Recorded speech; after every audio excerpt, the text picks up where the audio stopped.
And we return to balance of payments, which is an extension of the previous video. Whereas in the previous video, when we looked at balance of payments, we looked in detail about the accounts, right? The idea that the balance of payments, which is a relationship, financial relationship, what is owed, what the country owes, and what is owed to the country. And these are figures that are released quarterly, every 3 months, and annually for every year. We looked about the balance of payments for the current account, which is what this is going to focus on in more depth than we looked last time.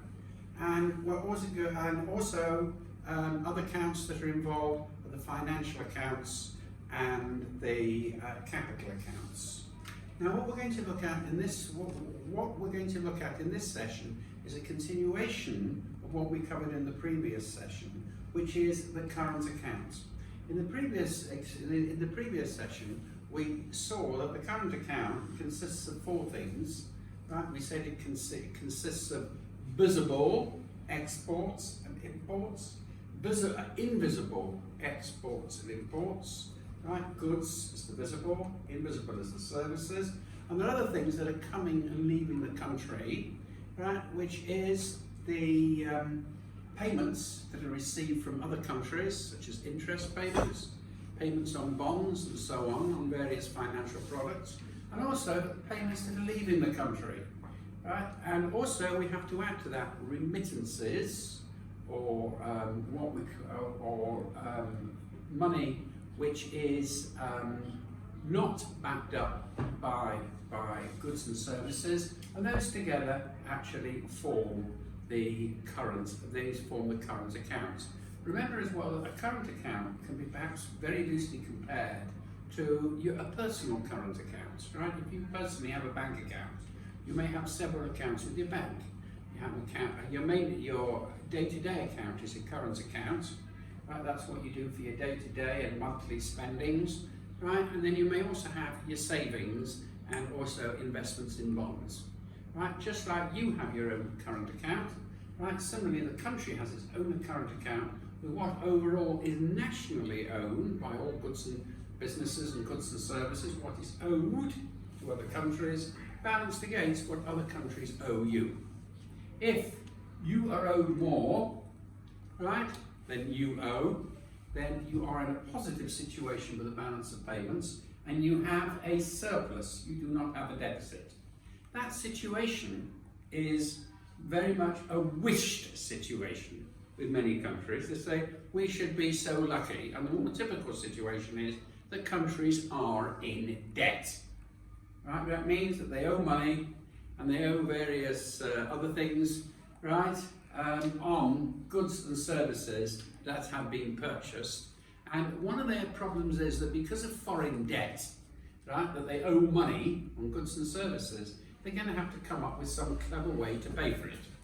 Why is it important for them to come to some clever way to pay for it?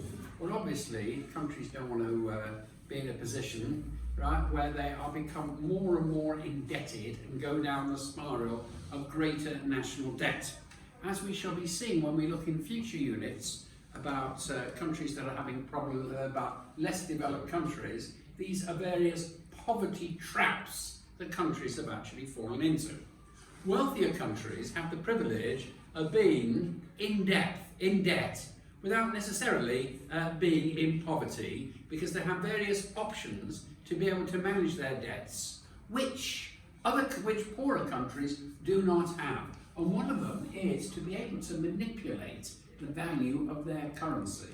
If they can make their currency worth a lot more, or worth a bit more, that means that it actually costs them less to be able to make payments on their debt, and if their currency becomes worth less. However, that's what we're going to be focusing on, about the relationship between exchange rates, which we looked at 2 episodes ago, and the current account, which we're looking at now. Can a change in the exchange rate help the country to be able to manipulate its, to be able to improve its payments? Now, the question is, generally, yes, as long as it's the right one. And we're going to have a look at the mechanism now. So let us assume that country X, right, is in debt, and it wants to get out of its debt for a number of reasons. As long as it's paying nicely its debt, it can afford to borrow. It can get a higher classification. Instead of getting an A- classification, it might get an A classification or even a double A classification in the international community. And the better the classification, the easier it is and the cheaper it is to borrow money, because you're simply less of a risk of defaulting. Right? Your grade AA risk is better than being a grade A- risk, or even below than that. Right? So let's have a look at the mechanism about how a country wants to settle its debts on the balance of payments. The first question is that let us assume that most of the products are imports and exports. And let us assume as well that the sorts of goods, and this is a fairly reasonable assumption to make, that wealthy countries, right, actually produce are what you call secondary and tertiary goods. And this is true, because if you take, for example, the United Kingdom, nearly all its goods, nearly all its exports are either secondary products or tertiary products. These tend to be price elastic in demand. They tend to be price elastic in supply. So that if, for example, one type of banking doesn't work very well, right, they can actually adjust their methods of banking so that they actually suit the international community better. Right? If certain advanced computer products, right, are a bit out of date, they can quickly update their methods. So therefore, what is happening is that in a developed country, we would have the following. You would have the following characteristics of imports and exports. Imports are exports, what the country produces, right, which tend to be secondary and tertiary rather than primary, tend to be price elastic in demand. So that you've got the following. You've got your price here, you've got your quantity here, and we're dealing with exports, and that is generally, let's see that a going rate for a unit of exports is P1, and that's the demand for exports. Now for supply, it's actually the same, because you've got the price here, quantity here, and this would be imports. And let's say that you're dealing with a country, right, the same country, country X, the sort of things that it tends to import might be luxury articles, might be cars, right, or luxury cars and those sorts of things. And as soon as you've got the word luxury or you've got nice things, right, they tend to be pricey, especially if they're expensive. They tend to, by nature, be price elastic in supply. Because if the country can't produce, if the world demand, for example, the Japanese, right? The Japanese are known to be very, very flexible. In the 1980s, they were producing Walkmans. By the beginning of the 21st century, they were producing components, right? The components for iPhones and similar technology. They're able to adjust very quickly. Whereas if you happen to be a less developed country and your economy is based on growing cacao, right, which is used for cocoa, right, you can't overnight uproot your cacao trees, right, and plant them with mangoes or pawpaws, right? It can't be done. So therefore those products are inelastic. So therefore it would have this effect. That would be the supply curve, right? Let's say that our country X, has got a deficit on the balance of payments, which means it owes money. Now, one thing it can do is it can change the value of its currency. It needs to have more money, quick. More money should come into the country. That means exports need to go up. So what do they do in order to make exports, what they need to do in order to make exports go up they need to reduce the price, because then more people are going to buy from them. So what happens is they will devalue the currency.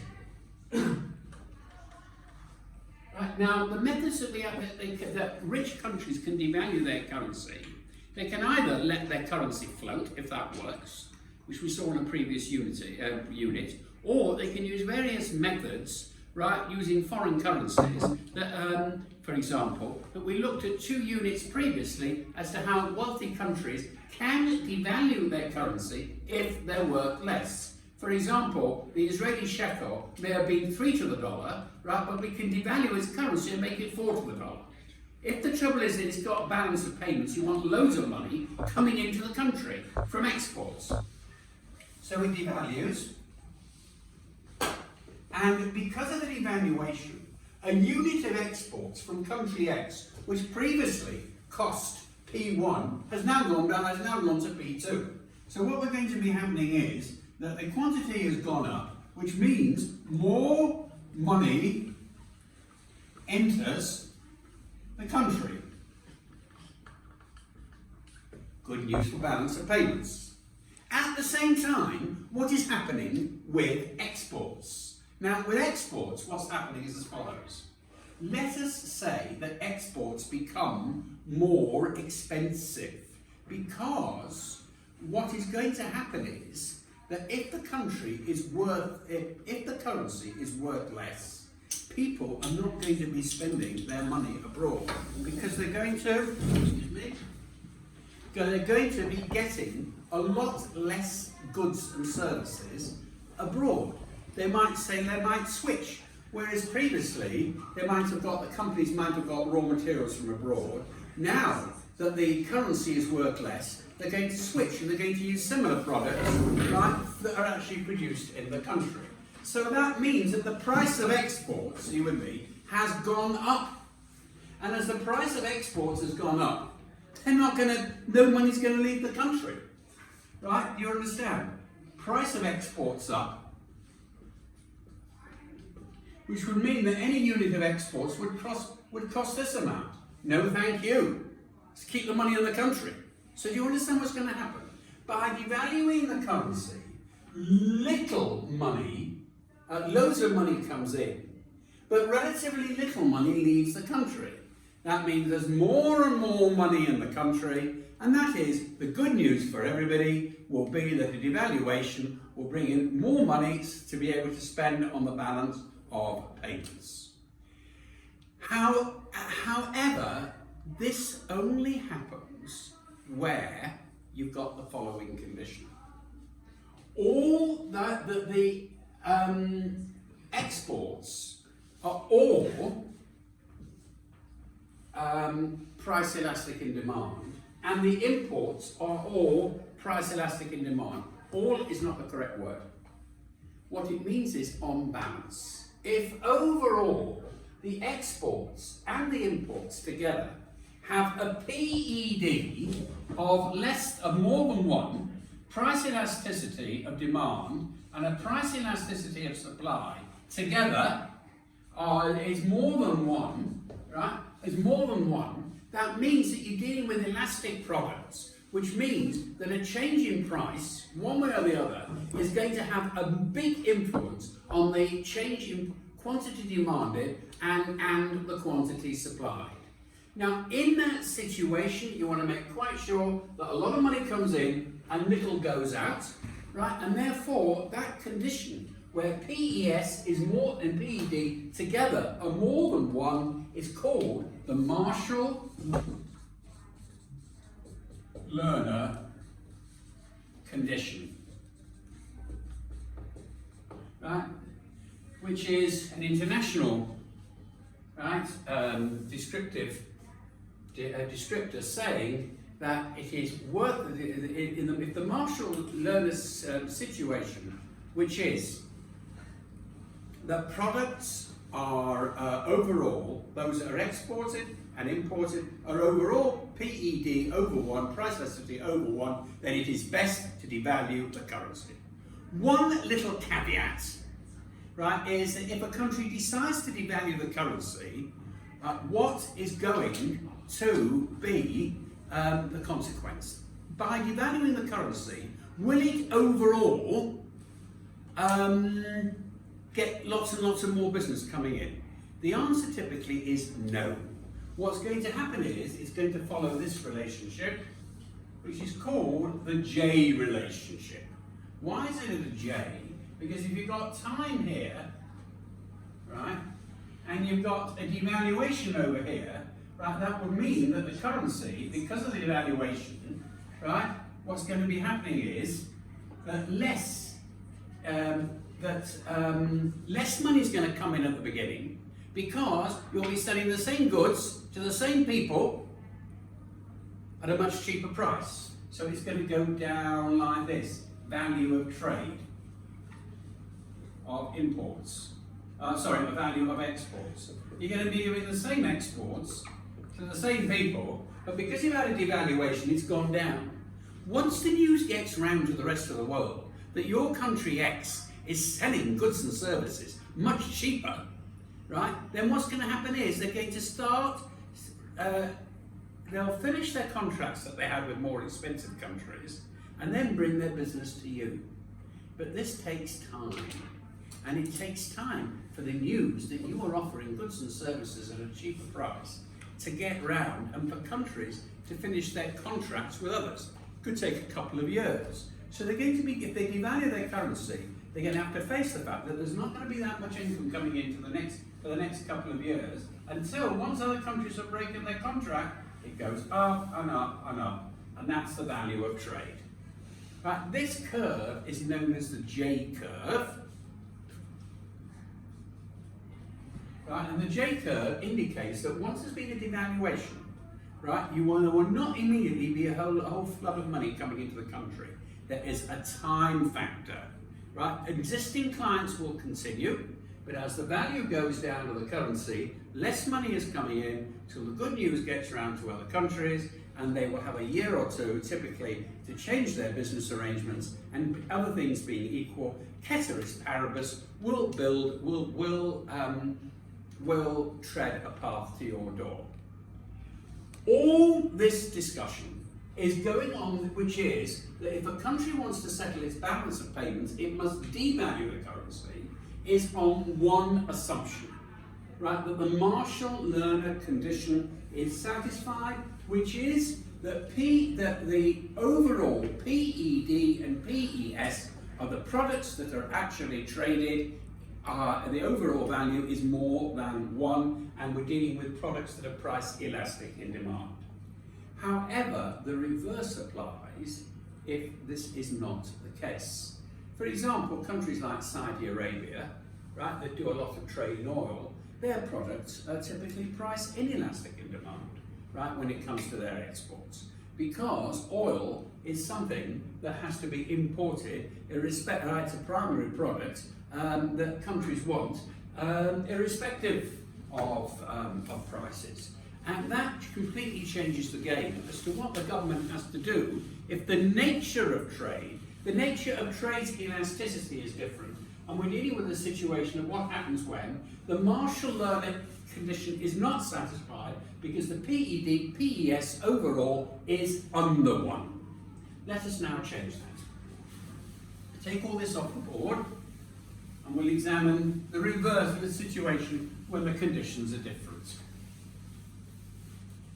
Right, in this case, we call it country X. Here we'll deal with country Y. And in country Y, it's like this. Here your exports, imports.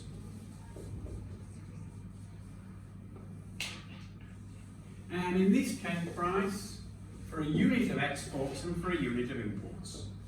This is the curve, and this would be typically a country whose exports are primary products, right?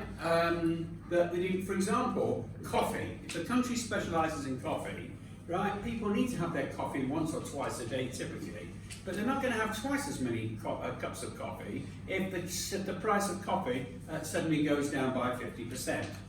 Likewise, if a country specialises in primary products, it's likely to have this type of supply curve. Okay? So that for 1 unit of exports in this country, it'll be P1.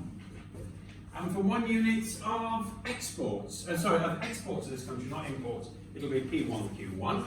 And similarly for exports, P1, for imports, P1Q1. That is the situation.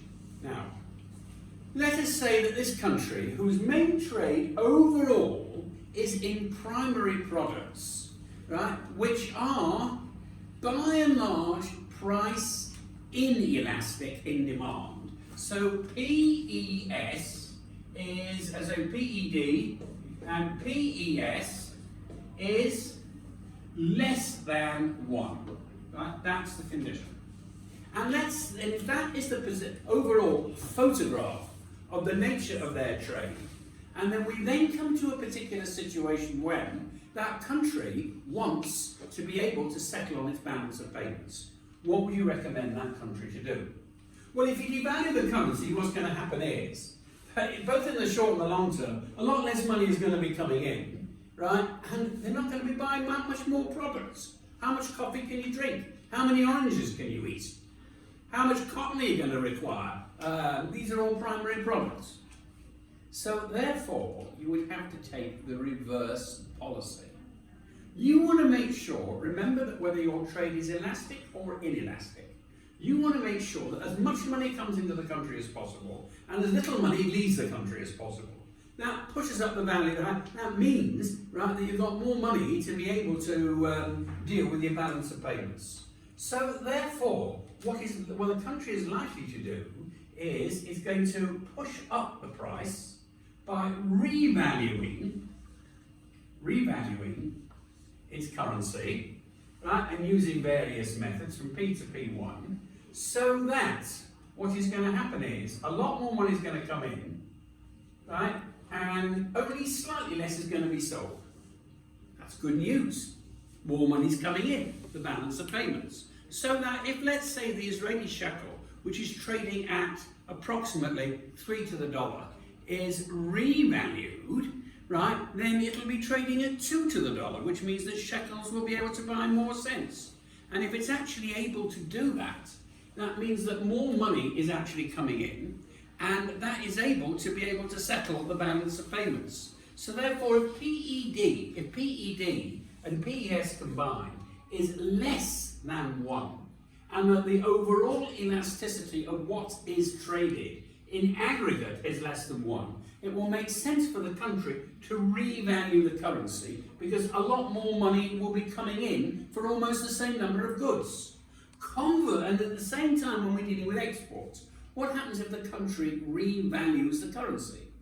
Now, if the country revalues the currency, that will mean, imports, right? That means that there's going to be more money, right, that's actually going to be, that the currency is going to be worth more, but not much is going to leave the country, because the country doesn't want to buy more primary products, if that's what it normally deals with.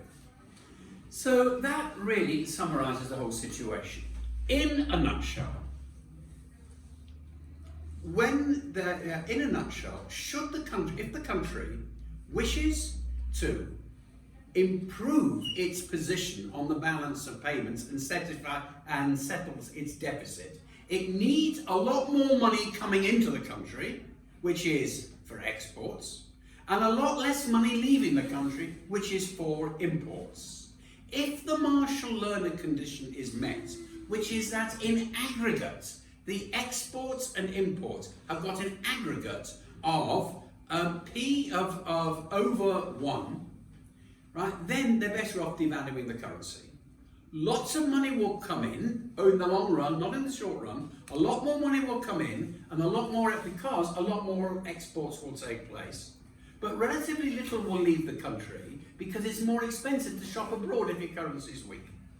Conversely, right, if the Marshall-Lerner condition is not met, which is that PED is less and PES combined is less than 1, then it will make more sense for the countries to revalue their currency. Because by putting up the cost of goods and services, it's not going to make a big difference because countries are going to buy anyway, especially oil.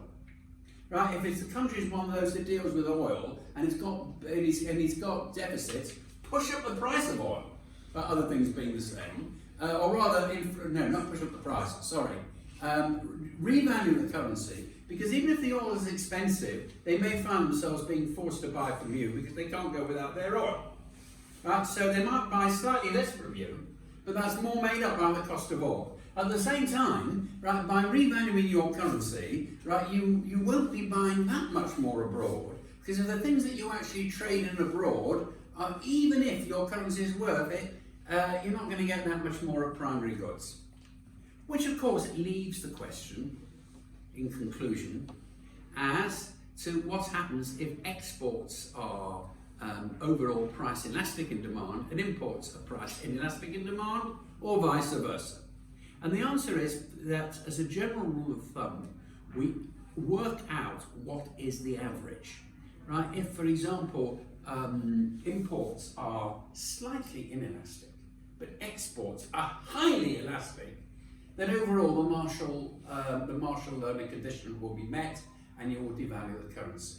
If, on the other hand, in the converse case, where exports are highly inelastic, right, and imports are just slightly elastic, then it might still make sense to revalue the currency, as overall the PED is below 1 and the Marshall-Lerner condition has not been met. Thank you very much, ladies and gentlemen. This concludes our study of the balance of payments, both as in the previous video, the mechanics of the balance of payments and the various things made up, and secondly, the extension of it, which shows the question of what can the government do to reduce its deficits on the balance of payments. Thank you very much indeed, ladies and gentlemen.